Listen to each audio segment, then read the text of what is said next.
57, kekuatan yang luar biasa. Mereka pun memutarbalikkan kendaraannya menuju ke gang di mana mobil yang mengikuti Bastian tadi terjebak. Bastian berada paling depan karena dia sebagai penunjuk jalan. Dan mereka akhirnya sampai di tempat di mana mobil SUV berwarna merah sedang terjebak. Hei, kalian kenapa? Mau nyari siapa sampai terjebak di dalam gang seperti ini? Tanya Bastian, turun dari motornya. Yo dan yang lainnya pun keluar dari mobil dan berdiri di belakang Bastian. Jeremy dan dua anak buahnya yang sedang memeriksa mobil, langsung membalikkan badannya setelah mendengar pertanyaan dari seorang pria yang terdengar begitu menyebalkan.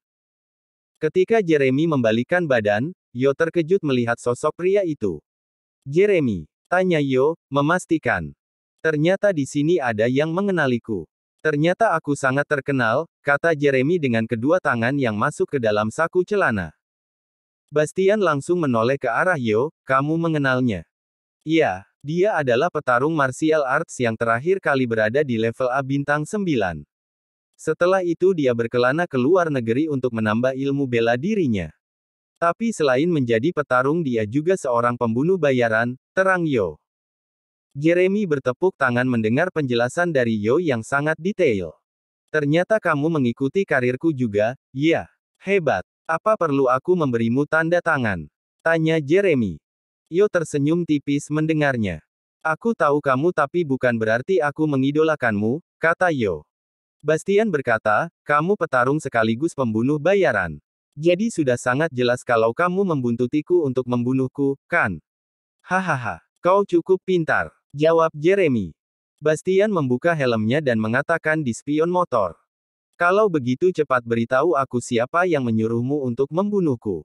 Dengan begitu, kamu akan aku beri kesempatan untuk hidup. Ujar Bastian dengan wajah yang serius.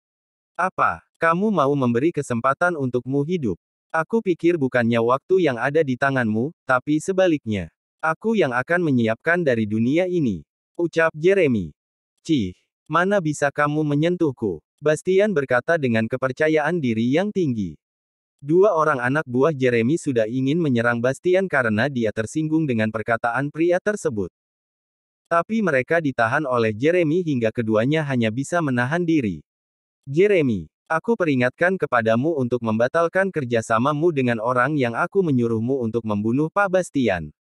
Sebab jika kamu bersikukuh untuk menyerang Pak Bastian, kamu akan berurusan langsung dengan Bos Charlie. Aku rasa kamu mengenalnya dengan sangat baik, kata Yo, mencoba untuk menakuti Jeremy. Jeremy kemudian menoleh ke arah-arah buahnya yang berada di samping kanan dan kirinya sambil menunjuk ke arah Yo. Kamu dengar apa yang dia katakan? Kalau aku melanjutkan diri untuk menyerang Bastian, aku akan berhadapan dengan Charlie. Lantas apa yang harus aku lakukan? Tanya Jeremy kepada kedua anak buahnya. Kedua anak buahnya tertawa dengan sangat keras. Setelah itu Jeremy mengubah mimik wajahnya menjadi serius dan menatap ke arah Bastian. Anak muda, kamu sudah berani menginjak-injak harga diri Esther. Kamu tahu, orang yang berani macam-macam dengan Esther akan berhadapan denganku. Jadi, berhubung kamu sudah membuat Esther murka, aku akan memberikanmu sebuah pelajaran agar kamu mengerti bagaimana cara menghormati pria yang lebih tua, kata Jeremy.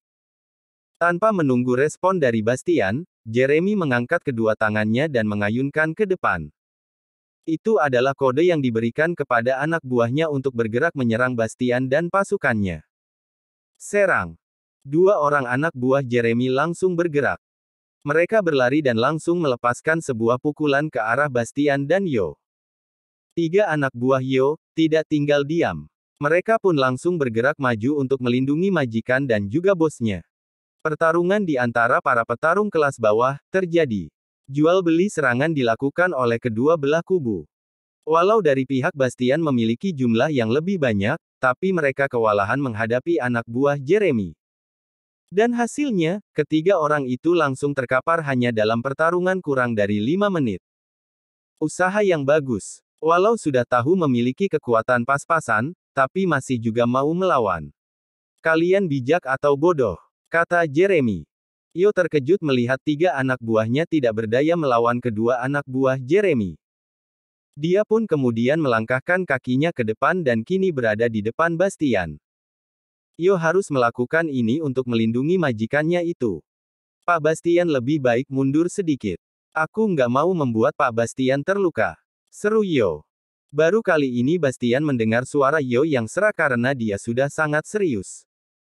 3 orang saja enggak bisa mengalahkan kami berdua, apalagi kamu seorang. Lebih baik kamu mundur dan pulang ke rumah daripada harus babak belur. Seru seorang pria berbadan besar dengan rambut pendek. Yo tidak merespon perkataan dari anak buahnya Jeremy itu dengan kata-kata juga, melainkan dia langsung bergerak dengan sangat cepat menghampiri pria itu dan menyerangnya. Saking cepatnya gerakan Yo, membuat anak buah Jeremy itu langsung terpelanting ke belakang akibat terkena pukulan telak di bagian pipi kiri. Melihat temannya diserang, membuat anak buah Jeremy yang berkulit hitam, menyerang Yo. Tetapi baru selangkah dia maju, Yo sudah menendang bagian perut pria itu hingga terpental. Kalian berdua bukanlah lawanku, ucap Yo. Jeremy cukup terkejut melihat kemampuan Yo yang dia rasa cukup baik. Ternyata lumayan juga kamu. Kalau begitu, jangan sungkan untuk menyerangku, ucap Jeremy, menantang. Yo yang sudah terbawa emosi, membuatnya langsung bergerak untuk menyerang Jeremy. Langkah kakinya semakin mendekati semakin cepat, dan ketika jarak mereka sekitar 2 meter, Yo sudah melesatkan sebuah pukulan sambil melompat yang terlihat seperti melayang. Dengan jurus ini, membuat pukulan Yo memiliki kekuatan 2 kali lipat dari pukulan biasanya. Jeremy masih diam di posisinya tanpa ada usaha sedikit pun untuk menghindar. Rasakan ini, pekik Yo. Bastian sama sekali tidak merasa senang, melihat Yo berada dalam posisi menguntungkan. Sebab dia sangat tahu kalau Jeremy mampu mengatasi serangan dari Yo. Dan, benar saja, Jeremy menangkis pukulan Yo dengan tangan kanannya. Setelah berhasil menangkis pukulan mematikan dari Yo, tangan kiri Jeremy memukul lengan Yo dengan telapak tangan yang terbuka. Kraak! Suara lengan Yo yang patah, terdengar dengan sangat keras.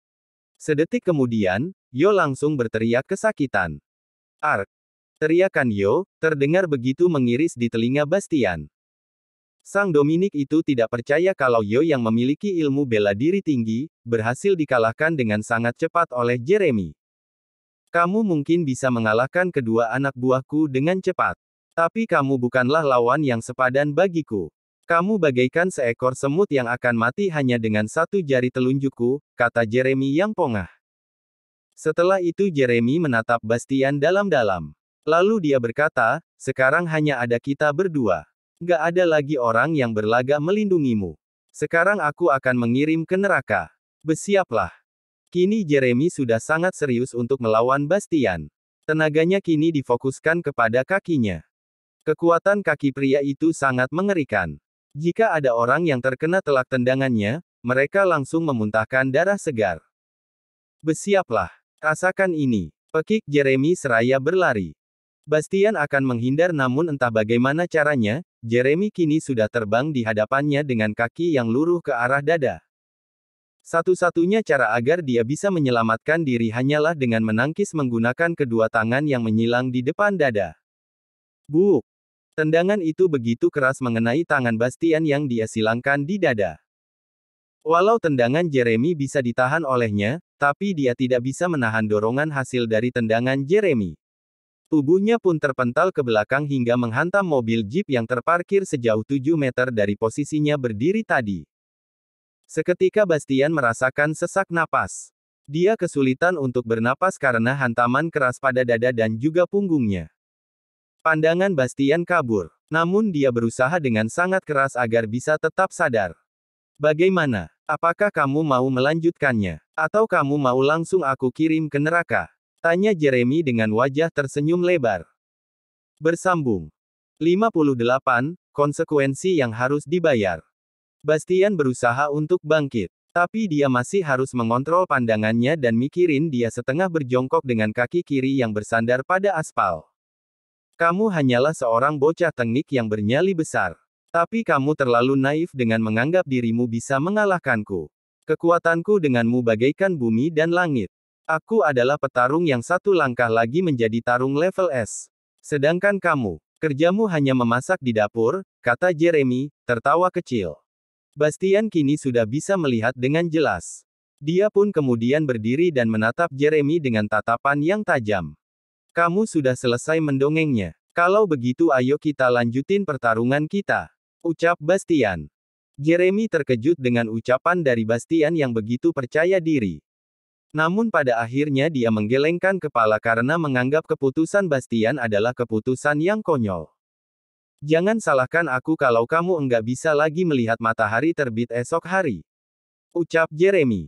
Enggak ada kata penyesalan dalam kamus hidupku, Bastian berkata dengan suara rendah namun begitu menggelegar. Bastian pun kemudian berlari untuk menyerang Jeremy.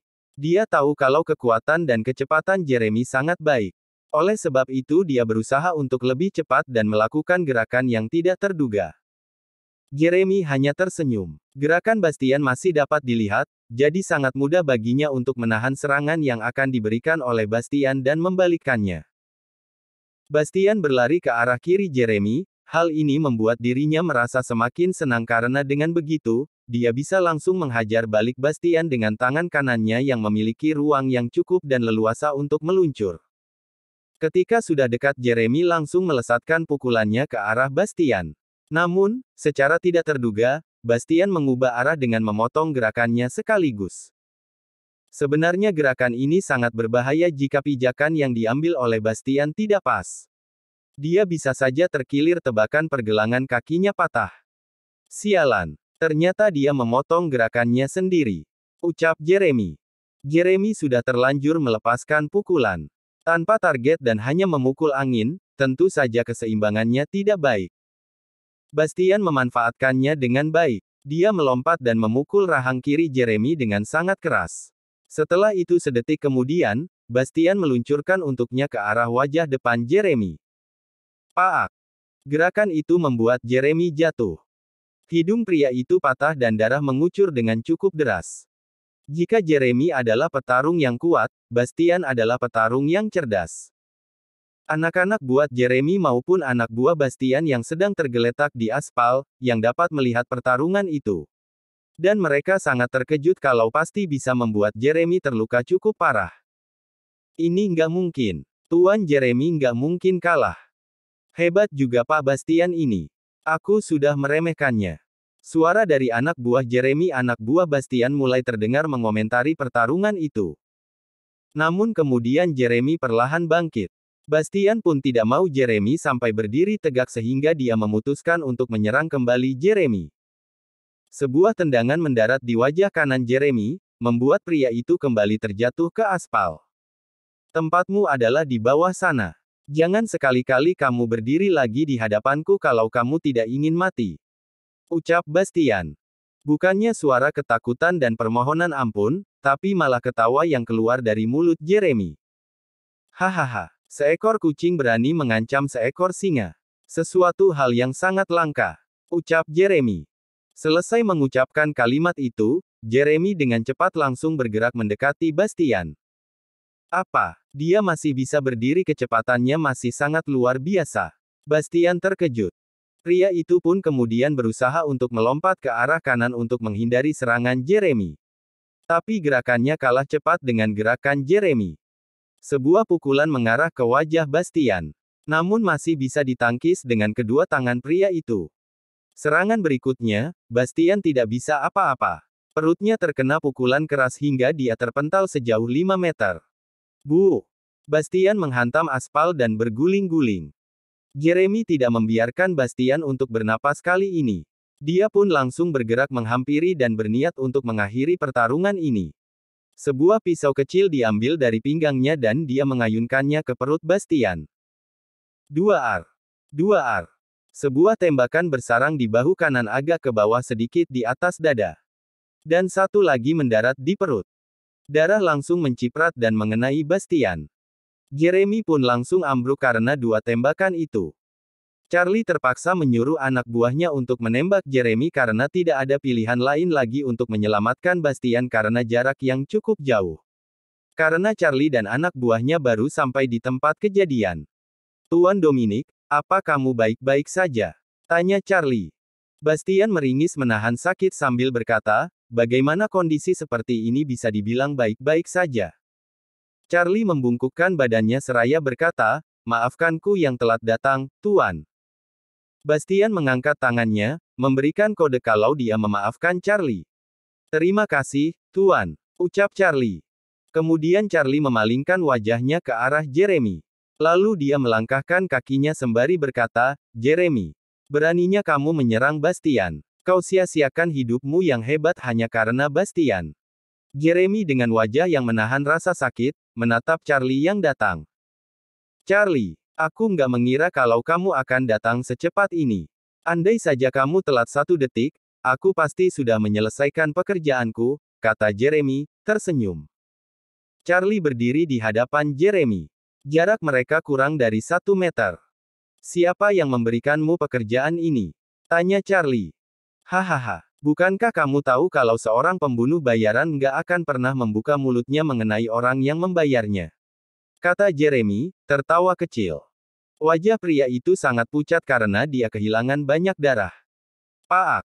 Charlie menendang wajah Jeremy dengan keras sehingga kepala pria itu menghantam aspal. Kamu benar-benar tidak bisa membaca situasi. Memang kamu pikir kamu punya pilihan saat ini? Geram Charlie. Biasanya dia tidak mau terlibat langsung untuk menghabisi seseorang. Namun kali ini pengecualian. Melihat Bastian yang babak belur, membuat amarahnya membakar seluruh tubuhnya. Charlie menginjak kepala Jeremy seraya berkata, katakan, siapa yang sudah menyuruhmu? Jeremy masih diam. Tidak mau membuka suaranya barang sedikit pun.